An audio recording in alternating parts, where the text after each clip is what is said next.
Hi, my name is Jay, And I'm Sarah.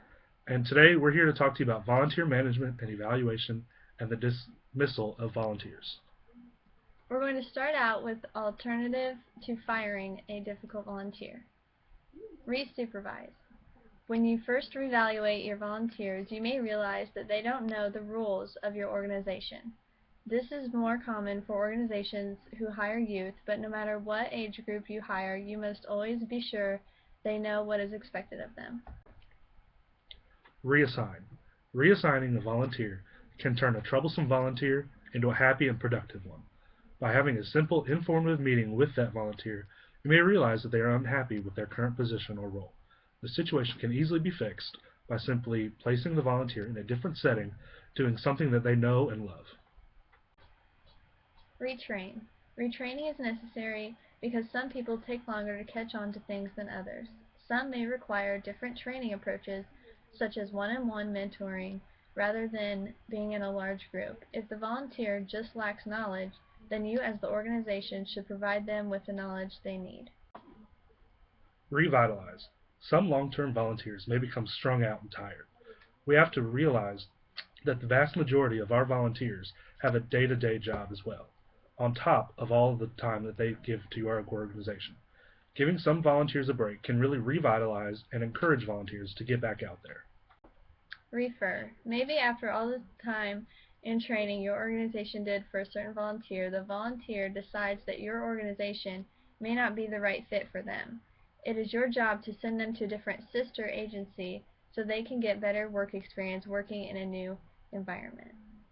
Retire. Even though we don't like to think of our longtime volunteers as leaving us, sometimes having them retire is best for both parties. Retiring may seem the same thing as terminating a volunteer, but when doing this, wording is the key. Having a volunteer come to this conclusion on their own can save you from a massive headache. The next thing we're going to talk about is the purpose of evaluating. Feedback about your programs and processes. It is necessary to receive feedback on your evaluations to know what you can improve on the next time. It helps both the organization and individual volunteers identify strengths and weaknesses. By evaluating your volunteers, you can learn about their strengths and weaknesses, and you can help them improve on them.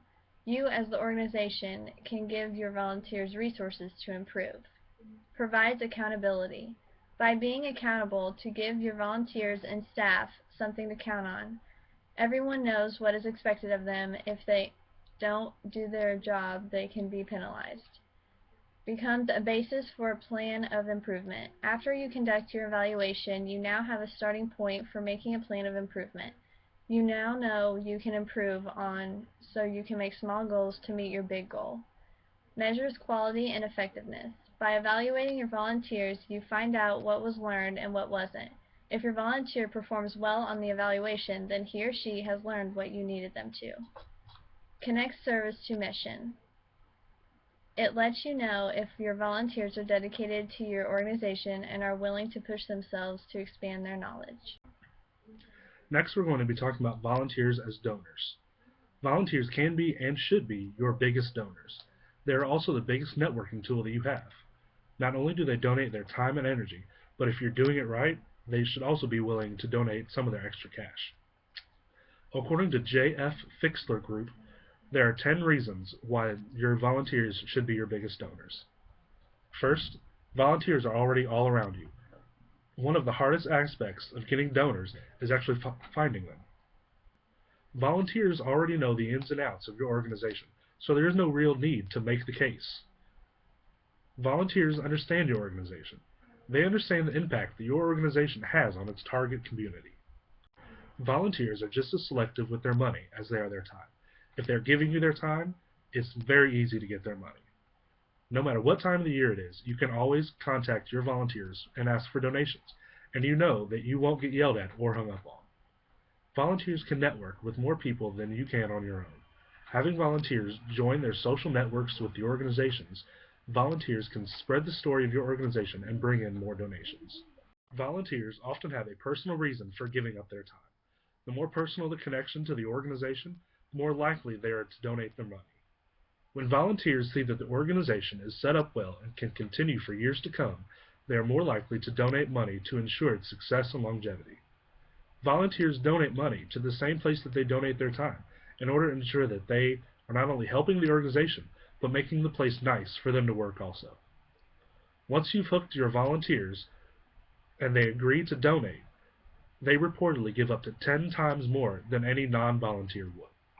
The next topic we are going to cover is monitoring and supervision, two of the most important factors when it comes to volunteers. The following items we talk about are all good aspects to put on an evaluation form or to bring up during a one-on-one interview. Professionalism.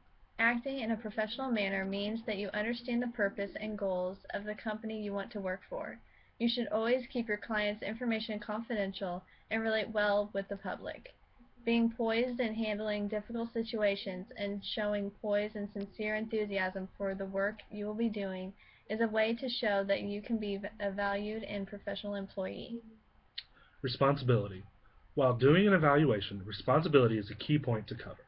Not only responsibility on the volunteer's part of completing tasks and paying attention to detail, but also on the organization's end, with supervisors doing their job and the organization giving the volunteer the proper materials to complete the task. Effectiveness. To be effective, you should welcome opportunities to learn information or procedures that will make work more effective. The more knowledge you have, the better you will be at your job. You need to follow through on assignments, but also be willing to ask questions when you're in doubt. It's always better to ask a question than to make a mistake. Most employers welcome questions. It helps in the training process and also shows your dedication to your position.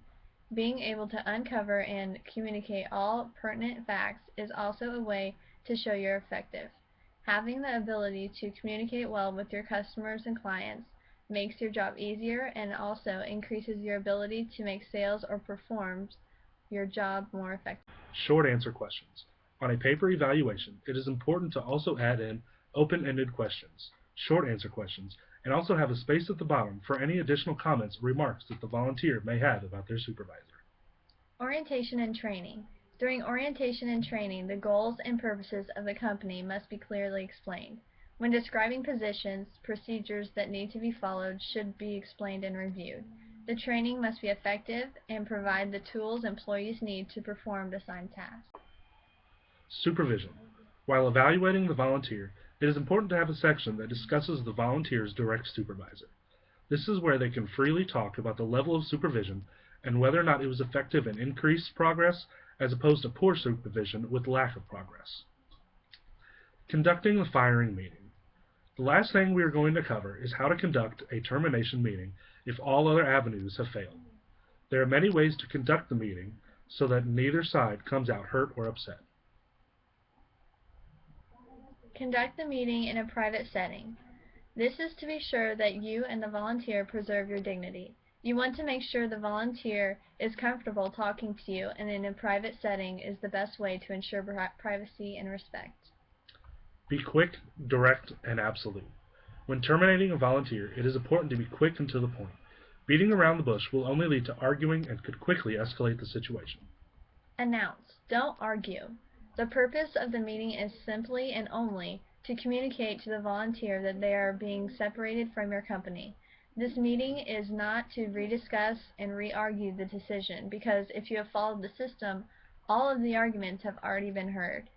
You should also avoid arguing to make sure you don't put your foot in your mouth while venting your feelings. Expect the volunteer to vent, but you just listen. Don't attempt to counsel. If you are able to counsel the volunteer on the ways that they could improve, then this meeting should not occur. You are not to act as a friend or a co-worker. If you do this, it could send the volunteer a mixed signal that you really do wish they were still a part of your organization. Follow up. Follow up the meeting with a letter to the volunteer reiterating the decision and informing them of any departure details.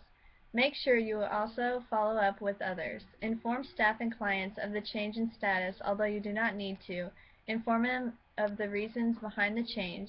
In particular, make sure the clients with a long relationship with the volunteer are informed of the new volunteer to whom they are assigned. Thank you for watching this lecture. For more information and to view our sources, please refer down to the comment section.